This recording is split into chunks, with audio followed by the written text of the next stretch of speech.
अस्सलाम वालेकुम। स्टॉक्स के चैनल में खुश आमदीद। आज की एएचएल की आरफ हबीब की एक रिपोर्ट है कि पाकिस्तान की 2024 का जो टारगेट है मार्केट का वो 81,000 का है। Resilience and रेडिफाइंड।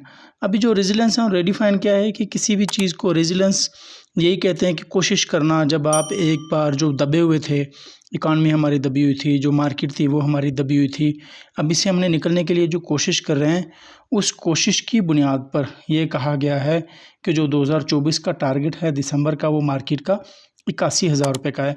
अब इसमें कुछ चंद चीज़ें हैं जिनमें मुल्क के जो हालात हैं आने वाले दिनों के, जो हमारे पास जो जीडीपी का है, हमारे पास जो रिज़र्व कितने हैं, इन सब के बारे में मैं आपको, वैसे तो ये जो रिपोर्ट है वो 100 कुछ सफ़ात की है, 157 सफ़ात की। अगर इनमें आपको मैं चंद चीज़ें बताऊंगा जिनकी वजह से आप अपनी आने वाले जो स्ट्रेटजी है वो बना सकते हैं, अपनी इन्वेस्टमेंट कर सकते हैं और मार्केट में फ़र्दर देख सकते हैं लॉन्ग टर्म इन्वेस्टमेंट के लिहाज से कि इन्वेस्टमेंट किन सेक्टर्स में करनी चाहिए और किन स्टॉक्स में करनी चाहिए। अब वो क्या है कि ये यहाँ पर ये बताया गया है कि पाकिस्तान की इन्वेस्टमेंट जो स्ट्रेटजी है वो KSE 100 इंडेक्स का 32% का अपसाइड है और 81,000 तक है दिसंबर 2024 तक का। अभी जो सेक्टर्स हैं हमारे पास, सेक्टर्स व्यू क्या है, ENP जो गैस एंड टैरिफ हाइक्स हैं उनकी वजह से जो OGDC, PPL और मारी है उनमें expected investment in mining and minerals में ये इन्वेस्टमेंट कर सकते हैं। और इंपोर्ट रिस्ट्रिक्शन, इनमें इंपोर्ट की कोई रिस्ट्रिक्शन नहीं है और पॉजिटिव है इसका। जो करेंसी डिप्रिसिएशन इम्पैक्ट है वो पॉजिटिव है, इनको इस चीज़ से फ़ायदा हो सकता है। बैंक्स में आप देखें कि इनकी जो ग्रोथ है वो डिपॉजिट और हायर एवरेज जो है इंटरेस्ट रेट, इनकी वजह से इनमें जो अर्निंग है वो अपसाइड हो सकती है। और इसमें जो इंपोर्ट तो इनका है ही नहीं, इस वजह से इसमें भी पॉजिटिव है। और जो 4G फर्टिलाइज़र है वो न्यूट्रल है। उसके बाद लकी सीमेंट ये भी न्यूट्रल है। और उसके बाद पावर सेक्टर हबको जो है वो इंपोर्ट तो कुछ भी नहीं करता मगर इसमें पॉजिटिव है। आप उसके बाद जो OGMCs हैं, PSO की भी जो अर्निंग है वो भी इम्प्रूव हो सकती है और इसको भी न्यूट्रल है। और उसके बाद ऑटो सेक्टर की जो इंपोर्ट है वो यस तो है मगर हमारे पास जो ऑटो सेक्टर्स हैं वो इंपोर्ट तो कुछ करते नहीं हैं, इस वजह से इसमें नेगेटिव है। क्योंकि अगर मार्केट अप जाएगी और डॉलर अगर नीचे आएगा तो इसका इम्पैक्ट जो है वह गाड़ियों की प्राइस पर पड़ेगा, जिसकी वजह से नेगेटिव है।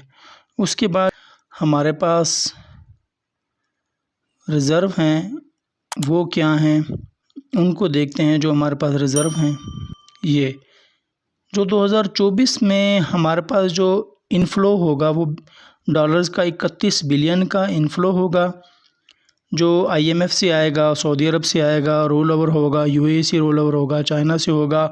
FDI जो होंगे वो 31 बिलियन के होंगे।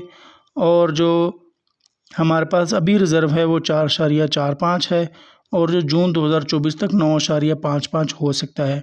इसमें जो इनफ्लो है वो 31 बिलियन का है, जो आउटफ्लो है वो 25.9 बिलियन का है। तो हमारे पास जो रिज़र्व है 4.45 ये, और यहाँ से जो बचेंगे वो मिला के 9.55 बनेगा 2024 के जून तक। उसके बाद जो हमारा 2025 के जून तक जो रिज़र्व हमारे पास होगा जून 2024 का 9.55, उसके अलावा जो इनफ्लो होगा वो 32.50 होगा बिलियन। उसके बाद जो आउटफ्लो होगा वो 30.60 बिलियन होगा। तो हमारे पास जो रिज़र्व होगा वो 11.45 बिलियन का रिज़र्व हो सकता है जून 2025 तक।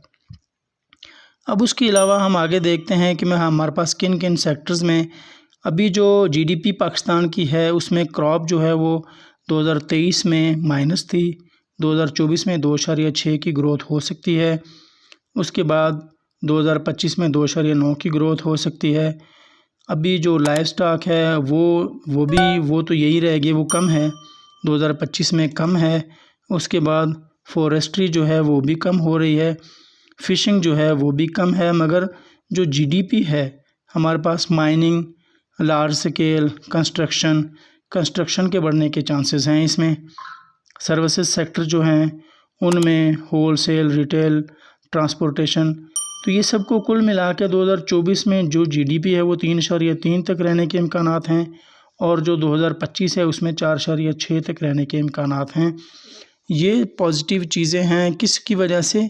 हमारे पास जो मुल्क में स्टेबिलिटी आएगी पॉलिटिक्स में, उसकी वजह से ये सारी चीज़ें हमारे मुल्क में हो रही हैं। और जो IMF है वो भी हमें, जो IMF है उसका भी हम पे थोड़ा एतमाद बढ़ा है। उसके अलावा इस तरह के जो आप अंदाज़ा लगा सकते हैं कि हमारे पास 2024 में जो हमारी इकॉनमी है वो कहाँ तक जा सकती है, हमारी मार्केट कहाँ तक जा सकती है। आप इस लिहाज से अपनी इन्वेस्टमेंट की स्ट्रेटजी बना सकते हैं। वीडियो अच्छी लगे तो लाइक करें, चैनल को सब्सक्राइब करें।